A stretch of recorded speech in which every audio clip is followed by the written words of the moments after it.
ओम शांति। 12 जून।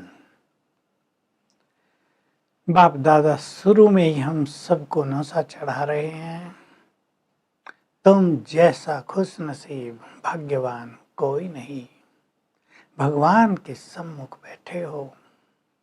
बाबा कहते हैं मुझे तुम बच्चों से बहुत प्यार है।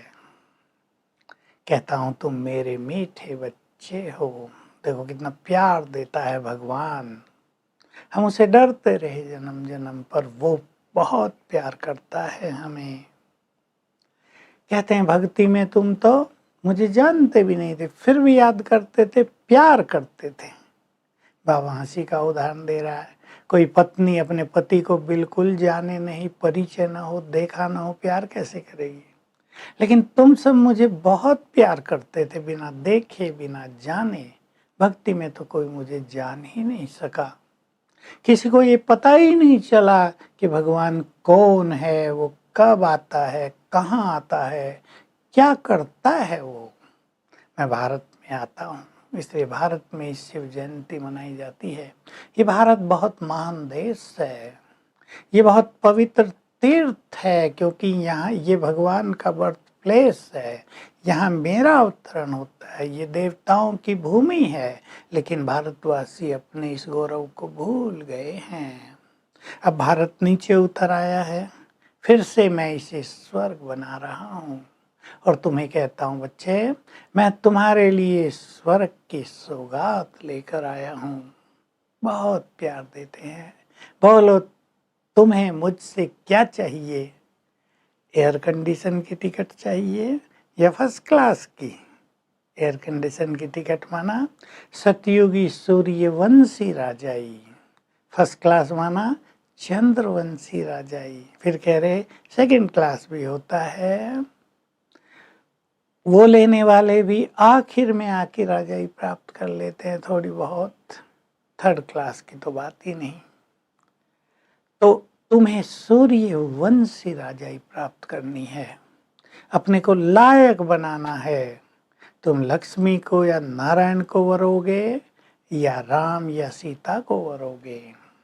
तो बाबा कह रहे सर्वश्रेष्ठ प्राप्ति है सूर्यवंशी राजाई पाना। और ये सर्वश्रेष्ठ प्राप्ति उसे होती है जो बाबा को कहते हैं बाबा हमारा सब कुछ आपका है, जो पूरे समर्पित हो जाते हैं।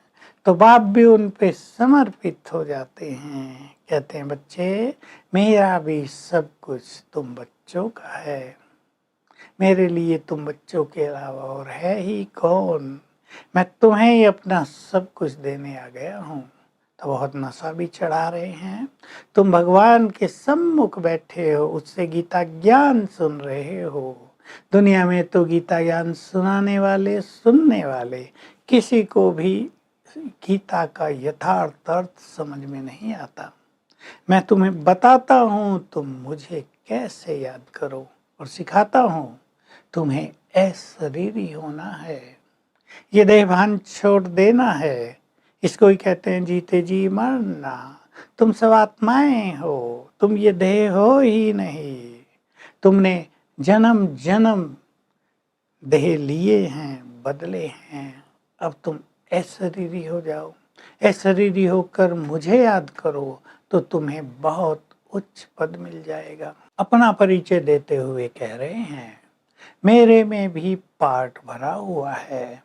मैं कल्प के अंत में आकर तुम्हें ज्ञान देता हूँ और द्वापुर से भक्ति में तुम्हें मदद करता हूँ। मेरे अंदर भी जबरदस्त पार्ट है, लेकिन ऐसे नहीं मैं ड्रामा के बिगड़ कुछ कर सकता हूँ, किसी की बीमारी ठीक कर दूँ, किसी को ऑपरेशन होने से बचा दूँ। नहीं, ये तो तुम सबके कर्मों का खेल चलता है। मेरा पार्ट भी ड्रामा में पूरी तरह नोंधा हुआ है।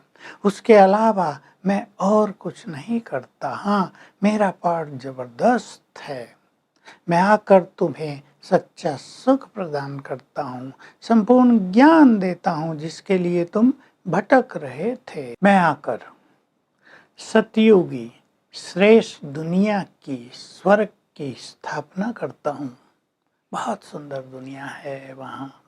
नेचुरल फूलों की खुशबू रहती है, हवाओं में भी सुगंध रहती है। वहाँ दुख का नाम निशान नहीं होता है। तुम्हारे पास सब कुछ बहुत सुंदर होता है। कोई मक्खी मच्छर गंध करने वाले पशु पक्षी वहाँ होते ही नहीं। ऐसे स्वर्ग में तुम्हें एयर कंडीशन पद प्राप्त करना है। मामा के थोड़े महावाक्य हैं कि सभी आत्माएं ब्रह्मलोक में रहती हैं, यहाँ आकर अपना अपना पाठ बजाती हैं। बहुत गहरी बातें दो हैं इसमें। कर्म अनुसार सबको फल तो मिलता ही है, लेकिन किसी ने पूछा ये जीव जंतु पशु पक्षियों की आत्माएं भी परम धाम में जाती हैं क्या? मामा ने कहा नहीं, वहाँ केवल मनुष्य आत्माएं जाती हैं। ये आकाश में ही विचरण करते हैं। ऊपर तो इनकी आत्माएं जैसे परम धाम के नीचे के हिस्से में आकाश के ऊपर थोड़ा सा विचरण करती हैं। फिर किसी ने पूछा है घोस्ट आदि इविल सोल्स होती हैं क्या? तो मामा ने उत्तर दिया ये भी होते हैं। किसी ने बहुत पाप कर लिए तो वो पशु पक्षी तो नहीं बनते, न पशु पक्षी जानवर मनुष्य बनते हैं। उसको मनुष्य योनि में ही बहुत कष्ट होता है जिसने बहुत पाप कर लिए। और ये आत्माएं जिन्होंने अति पाप कर लिए, कुछ समय के लिए इन्हें जन्म भी नहीं मिलता, तो किसी के तन में आकर उन्हें कष्ट देते हैं, मारपीट भी करते हैं, बहुत भोगना देते हैं। तो इन सब से बचने का तरीका है हमें श्रेष्ठ कर्म करने हैं, हमें बहुत योग युक्त रहना है, बहुत पवित्र होना है, तो ये आत्माएं हमारे पास आ नहीं सकेंगी। वरदान है सर्व कमजोरियों से मुक्ति पाने वाले, स्वच्छ बनने वाले, सदा स्नेही भाव। जिससे स्नेह होता है उस पर सब कुछ सहज न्योछावर कर दिया जाता है।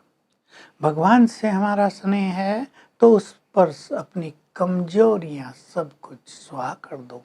और प्यार है तो जो वो कहे, जो मर्यादाएं वो सिखाएं, उस पर हम सहज चलने लगते हैं, तो हमारी सब कमजोरियां तेजी से नष्ट हो जाती हैं। स्लोगन है निश्चय का फाउंडेशन पक्का है तो संपूर्णता को प्राप्त करना निश्चित है।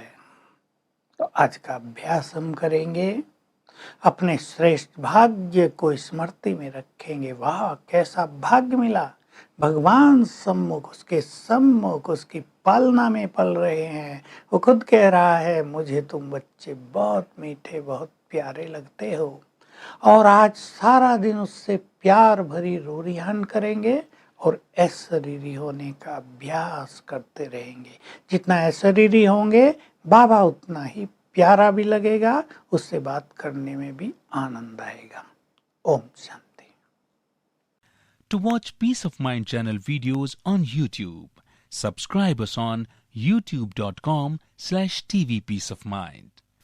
Just a click for a peaceful life.